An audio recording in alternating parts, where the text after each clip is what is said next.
Okay, so good evening, everyone. I'm Michael Johnston. I'm the Chief Strategy Officer and General Counsel at Hockey Australia. Thanks for joining us here as part of our March Matters education series. Tonight, we're here to talk about concussion and Hockey Australia's concussion policy. I'd like to begin just with some housekeeping to begin with. So, first of all, thank you to everyone who's jumped on. Appreciate having cameras off and mics muted. For the meeting. As you're well aware now, we're also recording to make this available. You may want to jump on at a later time, or if you've got others in your network that you think may be interested, we'll have this available online as well. There'll be some further information provided to those of you who attended around where you can access that. I'd like to also begin tonight by acknowledging the traditional custodians of the lands in which we all meet this evening and pay my respects to elders past, present and emerging, and I would extend that respect to any Aboriginal or Torres Strait Islander peoples on the calls this evening. I'm joining you from the Wadawurrung country down in Geelong. Joining me and really happy to introduce our panel tonight. So we've got Ian Roy. Ian is the Chief Executive Officer at SIGPA, which is an integrity and governance advisory business that has been working with Hockey Australia now for a couple of years, and Ian acts as Hockey Australia's Sport Integrity Advisor. Joining Ian is David Talala. David is a member of Hockey Australia's Ethics and Governance Committee and comes from a long background in sport as a former senior match referee at Cricket Australia, and is currently working with the AFL in helping with umpire development. And David, apologies, but I haven't given that quite the level of polish and sophistication it needed. I'll hand over to Ian and David. I'll shut up and let these guys talk through the policy in a bit more detail and Hockey Australia's commitment to taking a really strong position on concussion management. And look, if you do have any questions throughout the evening, do feel free to add something into the chat feature as we go along, and we'll try and address those as we go. Ian, I'll hand over to you. And I know that you guys had a presentation. Thanks, MJ. Let me just get my screen up and running. Okay, I think MJ, give me the thumbs up if you can see that presentation now. Fantastic. Well, really appreciate the introduction, Michael. It saves me a job. I was going to talk a little bit about our background, both David and mine, but you've done a really good job of introducing us. I've been connected to Hockey Australia now for since 2019, actually, MJ, in that sports integrity advisor role.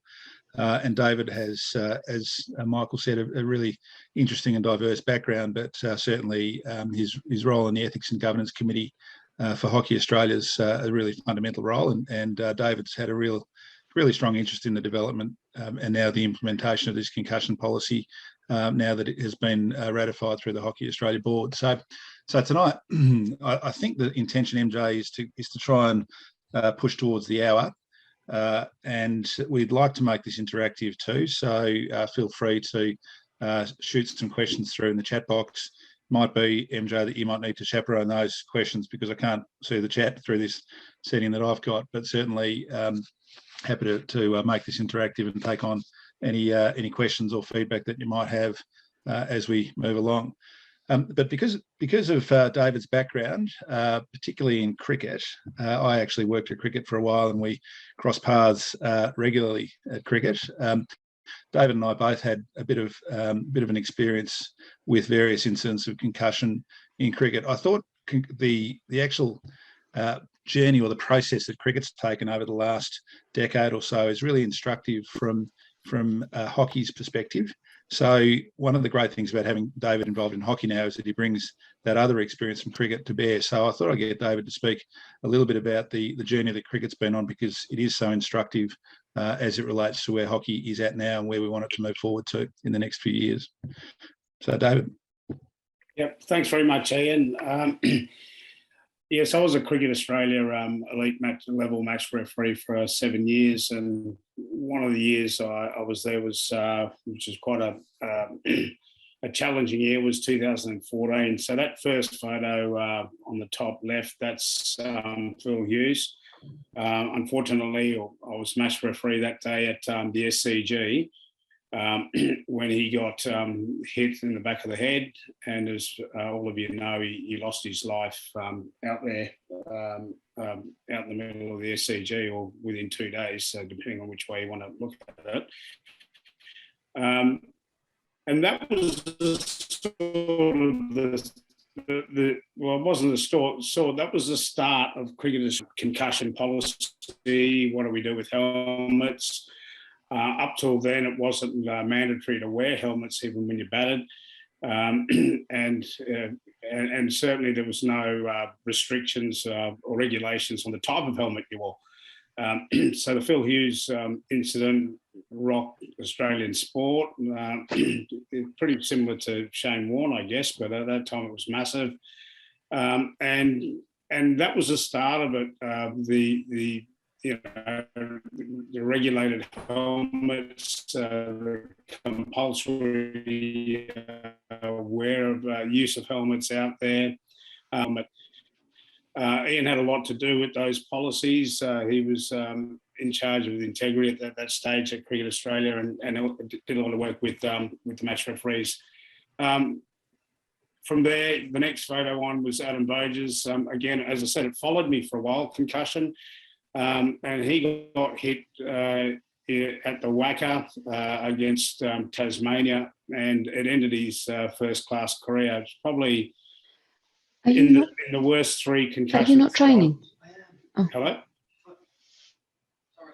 Have you got me? I think that's Liz. If you wouldn't mind just muting yourself, that would be fantastic. Thank you.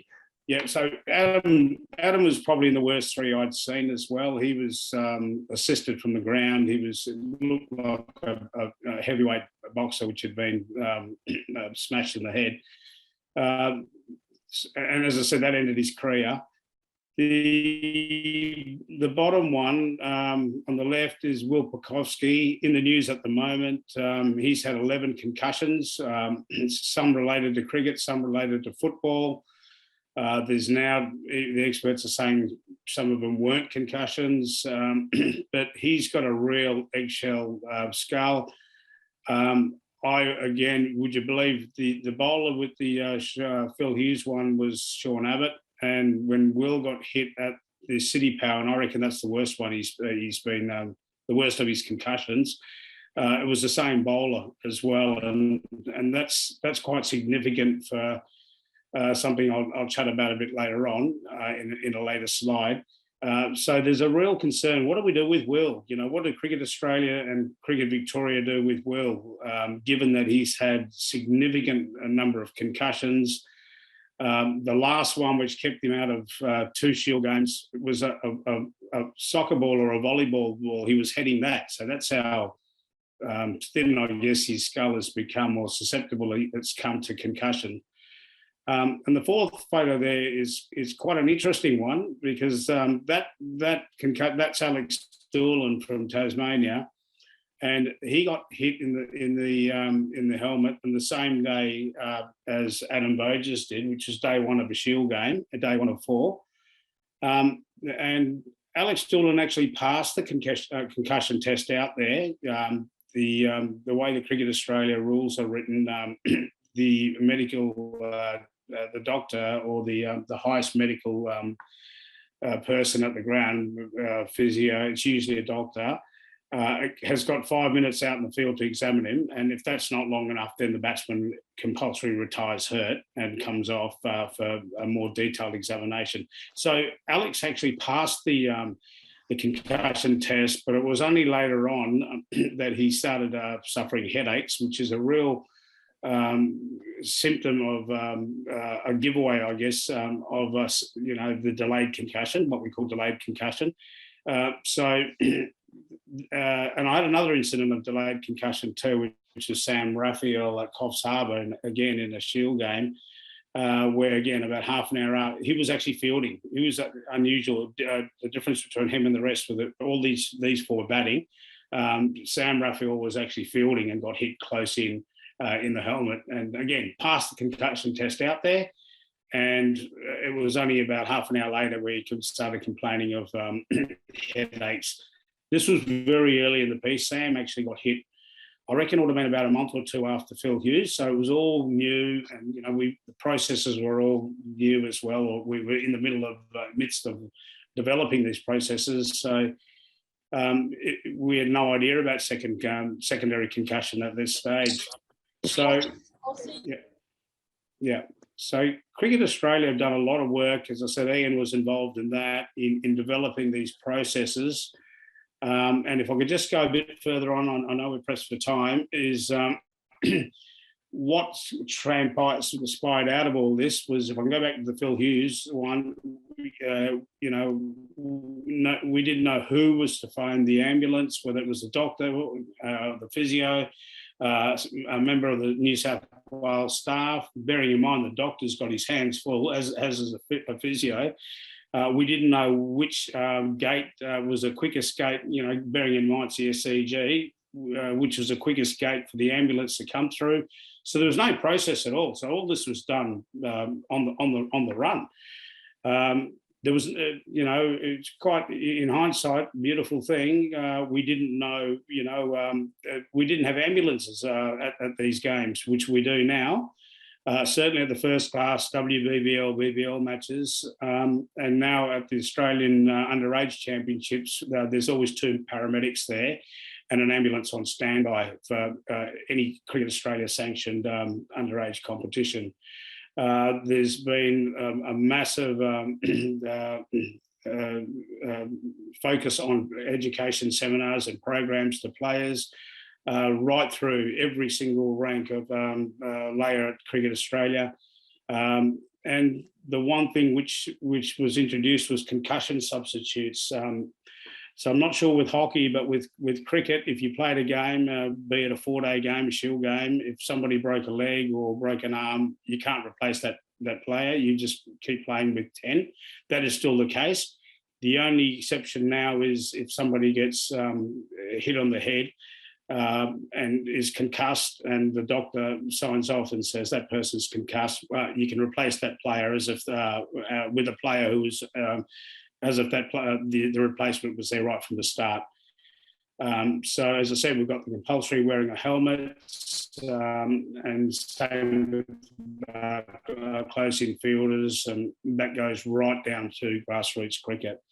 So if there's any questions, I'd be more than happy to answer them now, or if you want to ask any questions offline, MJ's got my details, so please feel free to give me a call. Yeah. Thanks, David. MJ is the chaperone of questions. Nothing in yet. Of course, nothing in yet. I'll jump in if we get anything through. And of course, at the end, we're happy to take questions too. Look, we're really privileged to have access to David's, ringside seat, if you like, for all of these concussion episodes. And I think there's probably 2 points I'd take out of what David's just spoken about. And if you look at the players on the screen there, definitely 3 of the 4 had their elite careers ended by serious head impacts. And so this is an issue that all elite sport and also grassroots sport has to take seriously. But the second point I'd make is the thing I said at the outset, which is that cricket's been on a journey. They took a leadership role in this space. They drove changes to policy, into rules and processes, including the substitution rule that David spoke about. They did that contrary to the ICC or their international federations requirements. They jeopardised the status of first-class cricket matches because they introduced this concept of a substitute. So it was a very strong statement by Cricket Australia that they took head impacts and head injuries very seriously. And the other thing that drove was a change in culture.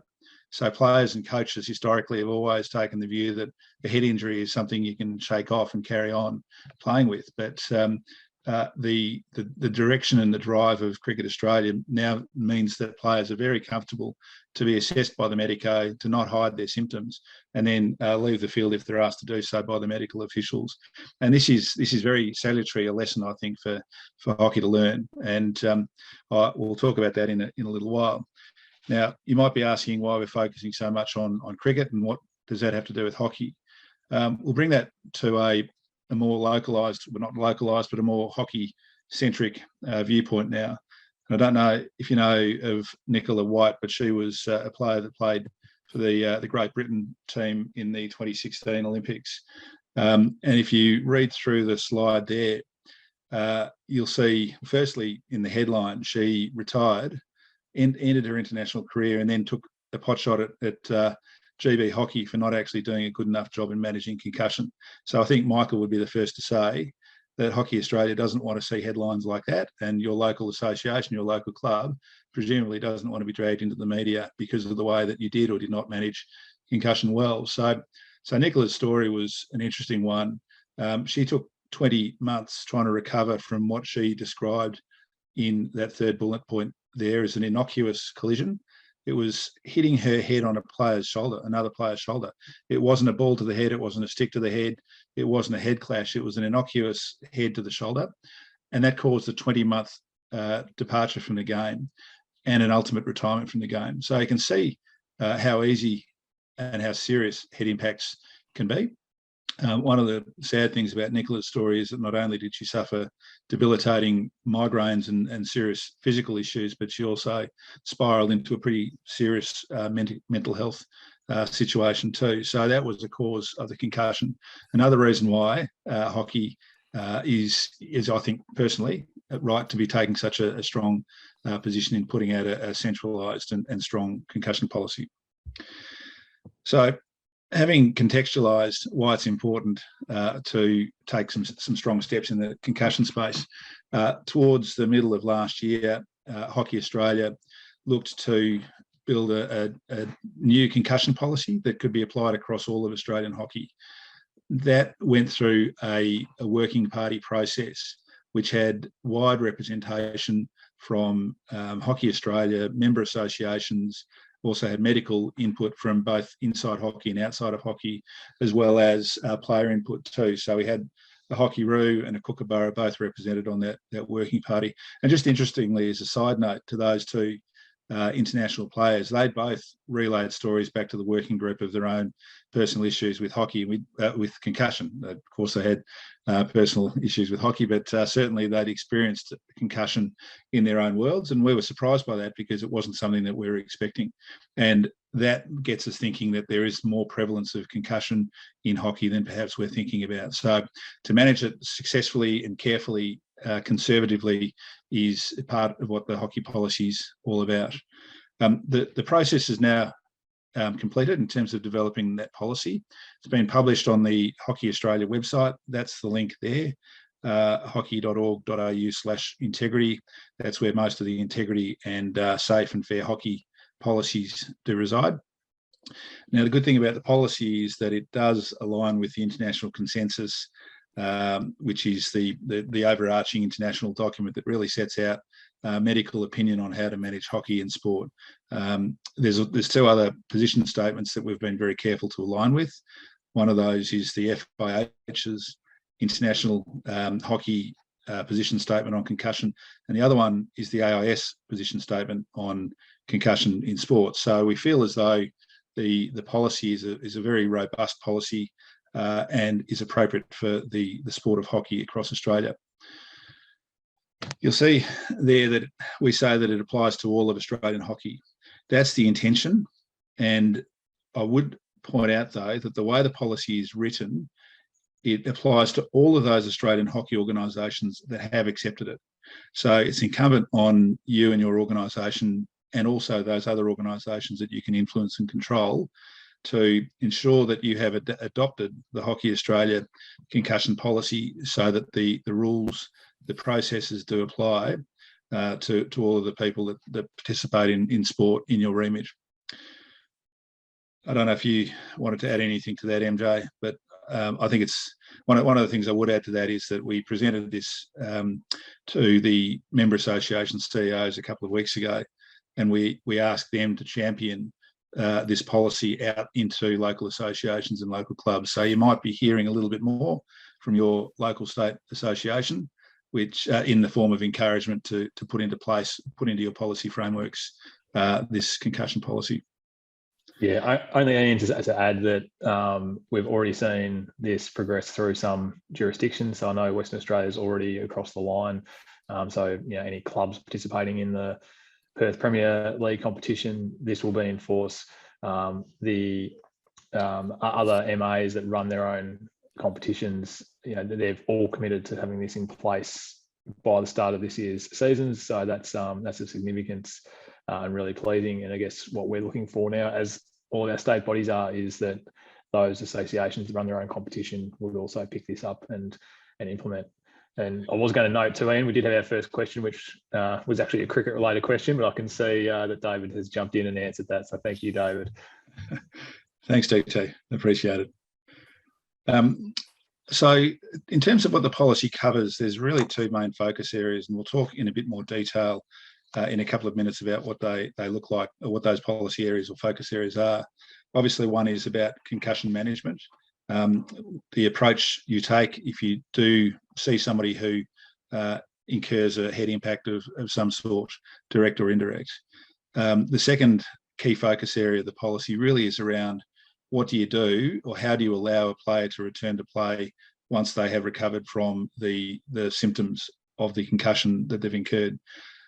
So both, quite a lot of detail on both of those in policy, and we'll talk about that in a second.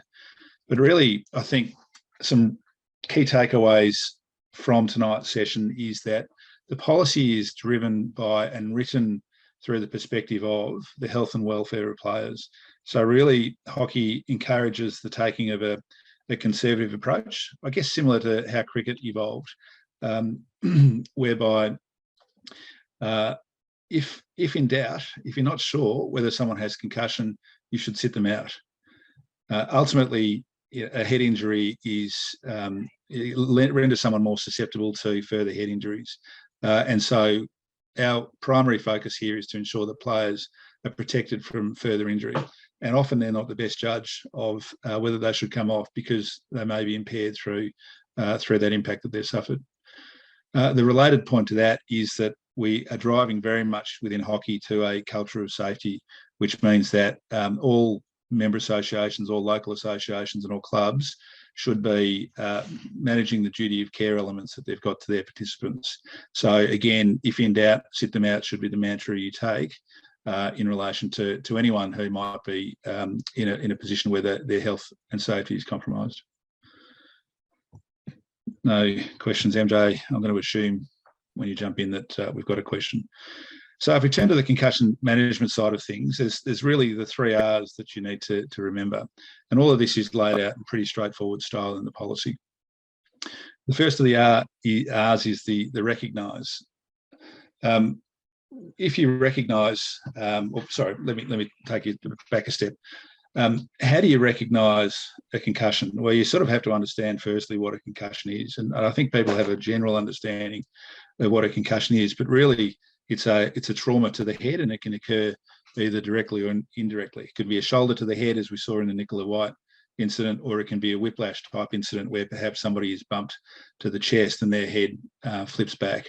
So concussion is a head injury caused by trauma. And as I say, it's the sort of thing that can render someone less capable of being as cognizant as they would be without a concussion.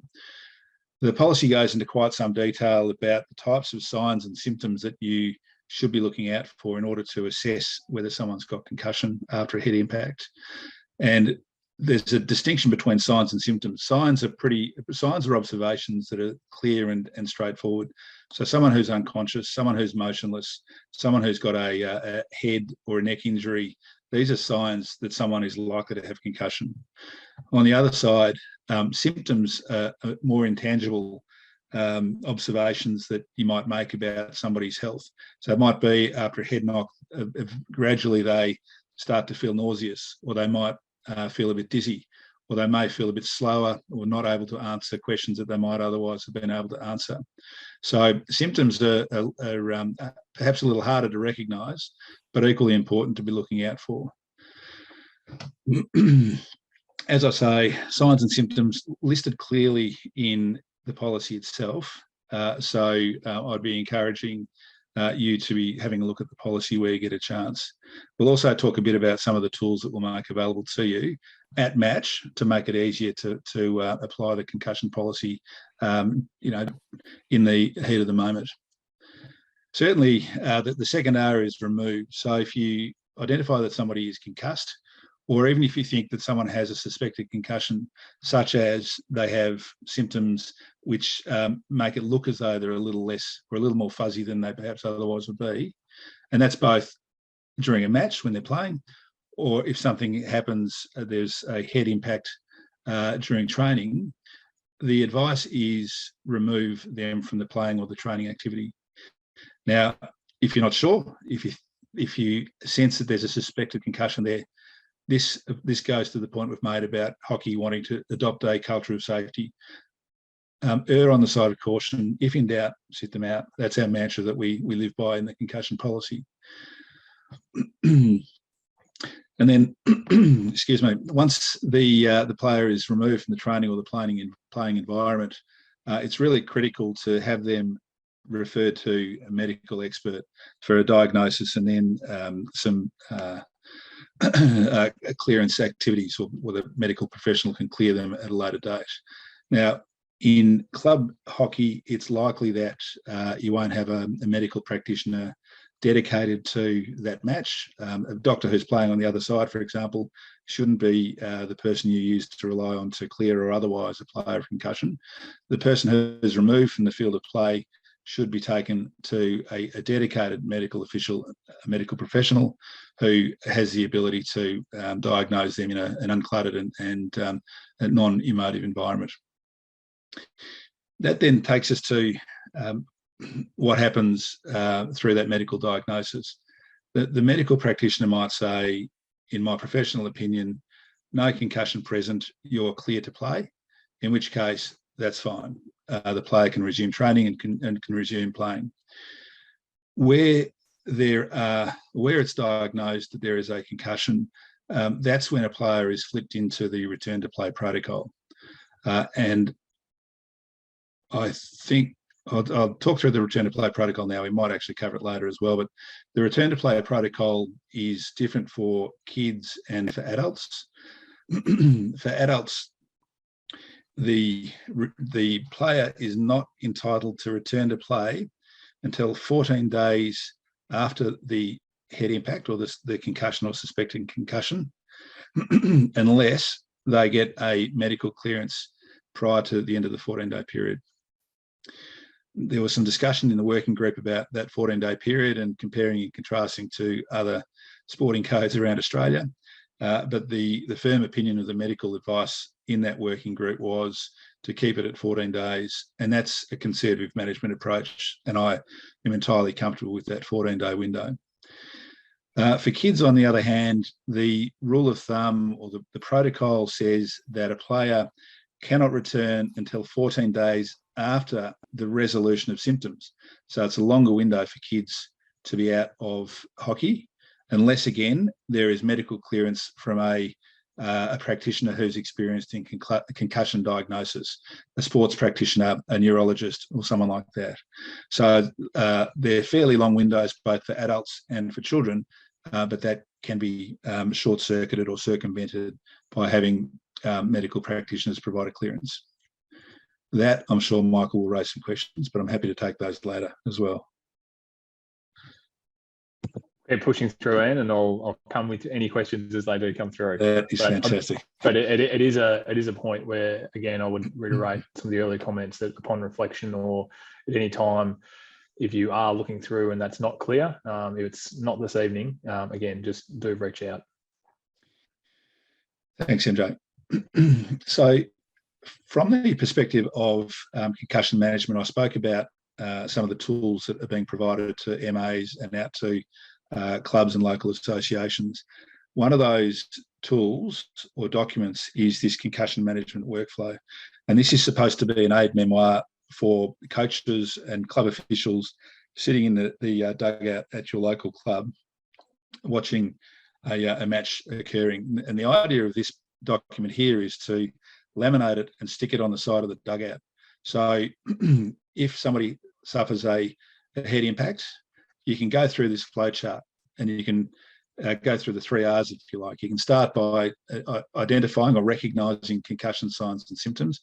And I'm sorry if that's difficult to read on the screen. This is certainly laid out in the concussion policy clearly. Recognise the concussion signs and symptoms. If and the bottom line in that box there refers to the hockey participants who can undertake the activities in the box. So an umpire, a club representative, a coach, a medical officer, or a player, any one of those people can recognise that another player has been impacted and potentially is suffering concussion. At that point in time, the flowchart indicates that the game should stop. And that is usually the umpire that stops the game. But then the next step must occur through a club official or a club representative, which might be a coach or the captain of the club. And if there are signs and symptoms present, you move into the remove stage, remove the player from the field, and that is certainly done through the club representative. We want to move the culture of participants to the point where if your coach or your captain says to you, you're clearly dazed, you're clearly suffering from a suspected concussion, you need to leave the field of play, that the player leaves the field of play. So anyone on this call, we encourage you also to be champions of that new mindset, which is remove players and encourage those players to sort of take on that new mindset of taking themselves off when they're asked to leave the field of play. The only thing I'd add to that is that in some instances, there may be some red flags which should be crossing your mind. For example, if someone is unconscious or if someone has a neck injury or if he's feeling neck pain, you might need to take it to the next level and escalate and get an ambulance to the venue to have them move the player. Unfortunately, the consequences of that is that the game might be called off or postponed for a period of time. But that is the nature of what we're dealing with when it comes to concussion and head injuries or neck injuries. If there's no red flags, as you can see from the flow chart on the right-hand side at the bottom there, it's game over for the player for that day. So they can't return to training or to playing on that day, and they should go off to a practitioner, medical practitioner, for diagnosis. Just before you move on, I just had a question from Margaret. Was just in relation to whether or not Hockey Australia is exploring a concussion substitute at national championship events. Now, I don't want to put you on the spot because I know that's probably a bit beyond the breadth, I guess, of what's within the policy at the moment. Short answer, Margaret, is it hasn't been discussed as a specific piece, and partly that's because, I suppose, as opposed to cricket, there already are interchange players available to come on in the event that a player is injured, and a concussion being effectively a form of injury. I know that there are obviously within other sports, and the AFL is a great example where they have introduced an injury substitute, not necessarily just a concussion only substitute. But at this point in time, the answer is no. But it is something that that we'll obviously keep a watching brief on as things evolve. Thanks, Andrew. Of course, concussion management is never entirely straightforward. So I thought I'd get David to bring the benefit of his wisdom to bear on some of the incidents and issues that have arisen as it relates to concussion management that he's seen. So thanks, David. Yeah, thanks, Ian. I mentioned a couple of the delayed concussions, Sam Raphael up there and also Alex Doolan. I think it's really important to identify, the evidence now is it certainly happens, or almost certainly happens. There's going to be about a delayed concussion. Sometimes that's within, half an hour. That's the quickest I've experienced, and that was the case with both Raphael and Doolan was a bit longer. A good example was Steve Smith at the Ashes in 2019. He started feeling it the next day when he woke up the next morning, where he was severe headaches, vomiting. And interestingly enough, he batted after he got hit. And there's something Ian mentioned, players, especially at that elite level, male and female, they go into that default position to keep going. And I think it's just a position they go into. It's not a hero or a macho sort of an attitude. It's just seems to be the default position they go in. That, with all the, I reckon I've experienced about half a dozen to a dozen concussion cases in my time as a match referee, and it's 100% strike rate. They want to keep going. So it's really important that we get the right process, and that's why we get a doctor out there, and you know, who it could be an umpire who identifies it, or a player, as Ian said, but ultimately it's the doctor or the physio who has the final say on it. And we do need to change that culture. It's really, really important that we do. As I said, and Steve Smith, it worries me because if I go back to that example in the Ashes in 2019, he's been hit, and okay, it's nearly 24 hours later when he's really felt the effects. But you know, you're facing a ball at 150 kilometres per hour, and the cricket ball's, you know, as hard as a hockey ball. So it's and it's the same with hockey. So if you are concussed and you don't quite realise that you passed the test, you've got that situation where where anything can happen. Obviously, your reflexes aren't as sharp. You know, you're not thinking as clearly as you can. And I'll get, to me, there's a real danger period there. There's a real risk element there. The other one is consider the well-being of the player who may have caused the concussion.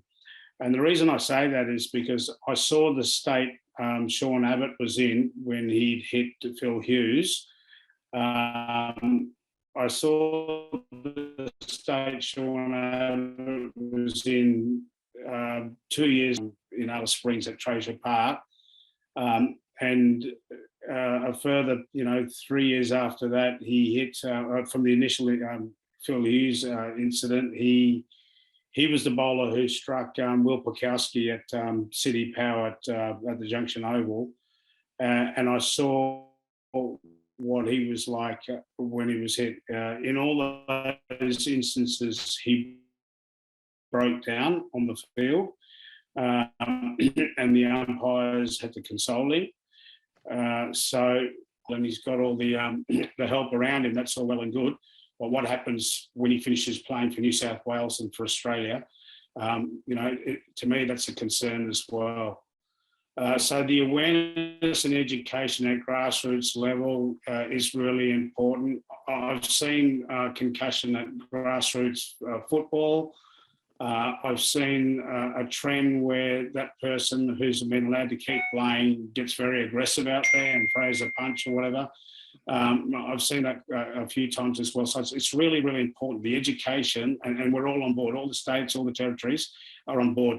I've read the policy in detail, and I commended Ian on that. And I really urge you all to have a good read of Hockey Australia's policy. To me, it's even better than Cricket Australia's policy, and it'll be great to get your feedback on those sort of issues. I thought Margaret's question was really good on the Nationals championships and replacing a concussed player, and I think that's something I know MJ's taken a note of, and we bring up at the next at our next meeting. Yeah. Any questions from anyone? David, we do have a question in from Shane, and maybe Ian, you might be better placed to answer this one. But it's just around at grassroots, can umpires step in and overrule clubs? And I know that there was a bit of backstory there with the role of umpires in these that you may wish to elaborate on. Yeah, I'm not sure with hockey, but with cricket, once the umpires turn up to the ground, and usually at the toss of the coin, they've got total control of the game. So they can pretty much do what they like. And with concussion, I know at grassroots, if they feel a player has been hit on the head, they can stop the game. Clearly at grassroots, or most times, I'd say 99% of the time, there's no medical expert there unless there's a player who's a physio or a doctor or a nurse or midwife or whatever in the medical profession. So the umpire then has the discretion to send that player off.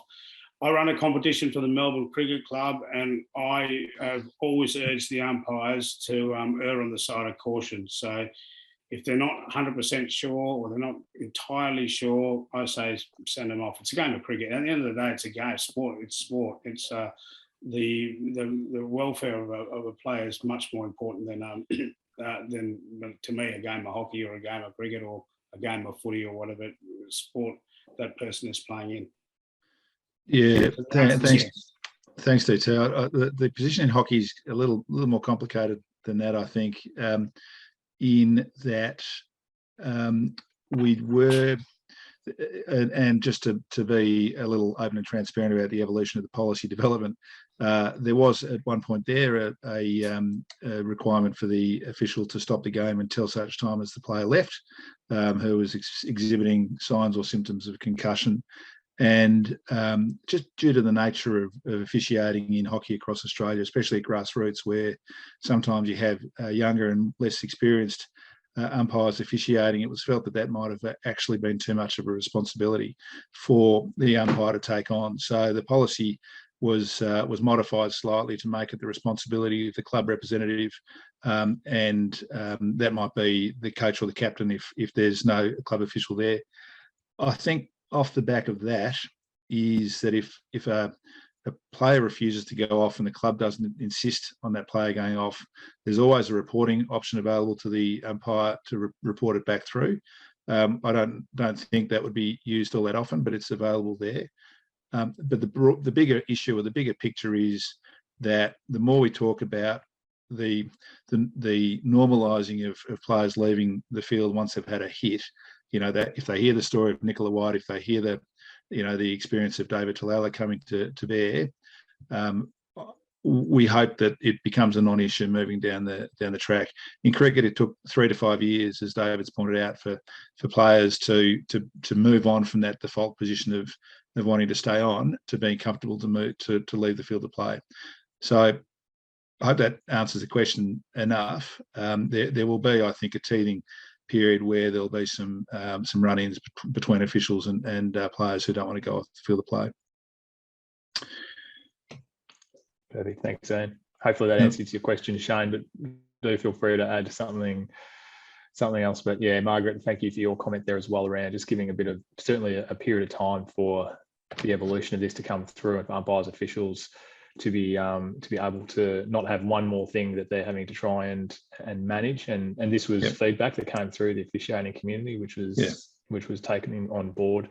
So yeah, as members are educated and officials become more confident and educated as well, I suspect that this is a direction that we would look to move toward and revisit again in the coming year or two. But for now, to answer your question pretty simply, Shane, is that no, the umpire can't step in and overrule at this point in time. Yeah, and MJ just picked up an interesting point too, that the policy development involved feedback through officiating communities, member associations, after the working group had done its work. And I think that's an important point to note, which is that Hockey Australia is very ready to receive feedback. Once we put this into play for this season, we might find that certain aspects of the policy don't work or there's things missing from the policy. So it's not locked in. I think it has to evolve with the development of concussion in the game of hockey. So any feedback will be received and acted upon if it's good, if it's worthwhile feedback for including in the policy. Just moving on quickly, MJ, I'd sort of pick up on two other things that David said there. First is the delayed onset concussion piece. He's right. Concussion isn't always something that is instantaneous when someone has a head knock. So the same principles apply if somebody half an hour later, while still playing or training, starts to exhibit signs of dizziness, fuzziness, collapses, vomits, whatever it might be. At that point in time, you recognise the symptoms, you remove them, and you refer them. So don't do an initial assessment and just set and forget that the person hasn't got concussion. It's quite possible that they may develop concussion symptoms at a later date. The second point from what David was talking about was the awareness and education piece, and that takes me to the next slide, which is what Hockey Australia has done with the support of member associations to try to take the concussion policy out into the hockey community. The last thing Hockey Australia wants to be is a policy drafter that then sends the policy out and doesn't do anything to support it. So on the Hockey Australia website, on that link at the bottom of the slide there, you'll find something called the Concussion Toolkit. And the Concussion Toolkit is deliberately designed to give tools to clubs, associations, member associations to do a number of things. One of those is to help the organisation that you're working with or responsible for to implement the concussion policy. So there's a couple of governance tools to help bring that into being. But then there's also some more practical tools that relate to the management of the concussion policy. So the concussion report form is set out in the Concussion Toolkit. It also sits standalone on the Hockey Australia website for ease of access. There's a set of concussion FAQs, which really pulls apart the concussion policy stakeholder group by stakeholder group. And what I mean by that is that there's some FAQs written for players, officials, parents and entourages, club representatives. I think I might be riffing now on which stakeholder groups have FAQs written for them, but you can see that we've tried very hard to bring it to life for the different groups who work and play within hockey. So we hope that they're useful. If there are some other Qs that become FAQs, we're happy to update the toolkit and bring those to life as well. The concussion management workflow, that was again, let me repeat, the idea of that is to laminate it, stick it in the dugout, so you've got a ready reckoner there to follow in the recognition and removal of players who are suffering from concussion. We've got a concussion awareness poster, another poster. This one's not for the dugout. This is for inclusion in your club rooms, sitting next to the Hockey Australia integrity reporting poster, which is coming soon, Michael, as well as whatever other posters your club displays from time to time. Now, that poster is the poster you see on the right of the slide there. It's a very simple message, which is trying to really break down that culture and push players to the view that it's okay to say you're not okay. It's okay to sit out of the game if you do suffer a head knock. And also, it does give you a bit of a snapshot summary of the signs and symptoms you can look out for as signs of concussion. So that's a really useful poster that we encourage you to pick up out of the toolkit and bring to life in your club and association environment. And then also the communication and messaging bullet point there is just talking to some very short snapshot messages that we think you can use in your social media channels to help make people in your hockey community aware that there is a new concussion policy. There are some let me say there's probably about 8 or 9 messages that you can pick up and adapt and drop into your maybe into a local newsletter, onto your Facebook page, whatever it might be. But the whole idea is that we've done the hard work for you, so you can take the concussion policy out and make people aware of it. So that's one little extra feature there, Ian, as well, just for people to be aware of. You may be able to only just make it out on the bottom of that concussion poster. It's also on the management workflow poster. There's a QR code on there that if you scan will take you to the reporting form to just make that life a little bit easier. So again, that was based on feedback that we got. It was a great idea that came out of our states. So that's just there to make life a little bit easier. So a coach or team manager in the dugout or back in the club rooms later on, if they're looking to try and find that form, just can scan the QR code on the poster and it takes them straight to it. Yeah, and the reporting is an interesting thing to spend 15 seconds on. It's not done for the purposes of any punitive or disciplinary action. It's done for the purpose of research. Hockey is trying to identify the prevalence of concussion in the sport. So if somebody does go off with concussion or suspected concussion, we encourage your club to report it back to Hockey Australia so we can start to aggregate the data and work out whether there is more of an issue here than perhaps is first thought. So I encourage you to use that reporting form.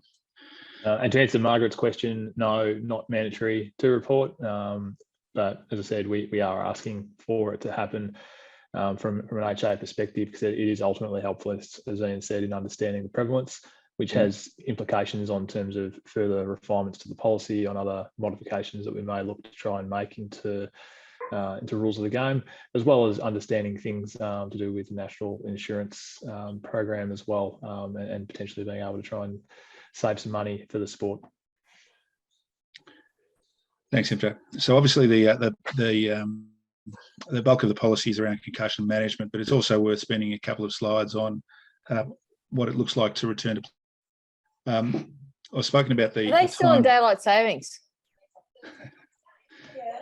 You're off mute there, Liz. I think that's Jenny actually this time. Oh, Jenny, righto. Sorry, Liz. So we've spoken about the time frame for return to play: 14 days for adults, unless you have a medical clearance sooner, and 14 days from symptoms resolving for kids, unless you've got a medical clearance sooner. The other component of return to play is that you need to go through a staged return to play. So we're not saying rest for 14 days and then resume. There's actually a protocol set out in the policy that illustrates or provides guidance on how you should bring yourself back to fitness before you can resume training and playing. And the basic steps are set out there. So you start with rest, you then return to normal activities. There's a staged return, which is both individual activities and then team-based activities before you're medically cleared to resume full training and playing. In terms of how the policy sets that out in more detail, there is this fuller version of the return to play protocol. And as you can see, the guidance is for the first 24 to 48 hours, anyone who's incurred a concussion should go through physical and mental rest to give the brain time to recover. From there, 1 to 2 days of normal activities, returning to school, university, work.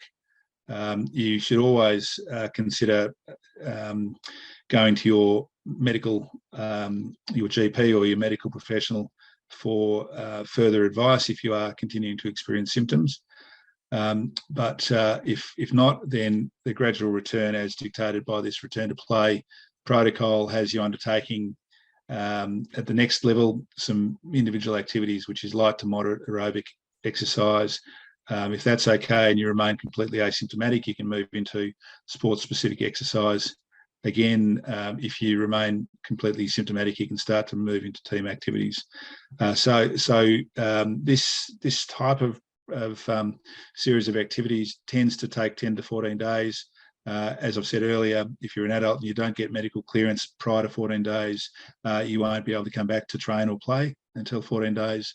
But certainly if you do go through a concussion, we encourage people to work through the return to play steps to make a full and successful return to hockey.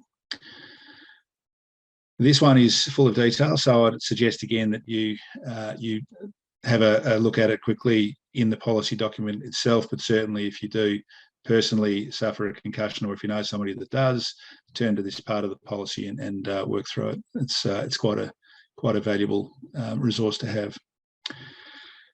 MJ, you'll be pleased to know that we've brought it in under the 60 minutes today. That's all that we had to talk about in terms of the concussion policy. As I've said, one of the key things for me out of this is to make sure that it is known far and wide that Hockey Australia now does have a concussion policy that does and should apply all the way through Australian hockey. There are some tools that you can use to bring it to life for your hockey constituents, and certainly there are some key messages that we've spoken about today around concussion management and also returning to play. So thank you for having me, and thanks, David, for your participation. Thanks, Ian, and thanks, David. Look, we do have time for any final questions, although I do note that there's been a lot of activity during the presentation, which has been fantastic. So if you did have any final questions, do feel free to pop them into the chat or jump off mute and fire away. I see that we've probably had a couple as well jump online and during the presentation. So if anyone did jump on late, as I did say at the start, that we have been recording, so we will have this available. Liam has been good enough to record this one for us. He's got everyone's contact details who have registered, and we'll get a link sent through to you just to make available so you can have a look, as well as making it more available for anyone else that you think may be interested in the content. thank you again, Ian and David, for your time this evening, and particularly for your time in this particular project and getting it to this stage. We're really excited about the work that's gone to date and the leadership position we've been able to play for the sport, and really grateful for the really positive collaboration and cooperation we've had with all of our member associations in getting this implemented and rolled out, and hopefully in your various roles across the country in club or association land, seeing this rolled out and knowing how to respond to concussions as they hopefully rarely may happen within the sport. It's been really instructive and informative for you. So look, without any other questions, I'm happy to call time there. Thank you everyone for taking the time to join our March Matters education session this evening. There are other topics coming up over the next week or so do keep your eye out for those. And thank you again for your active contribution tonight. Have a wonderful evening. Thanks, guys. Thank you.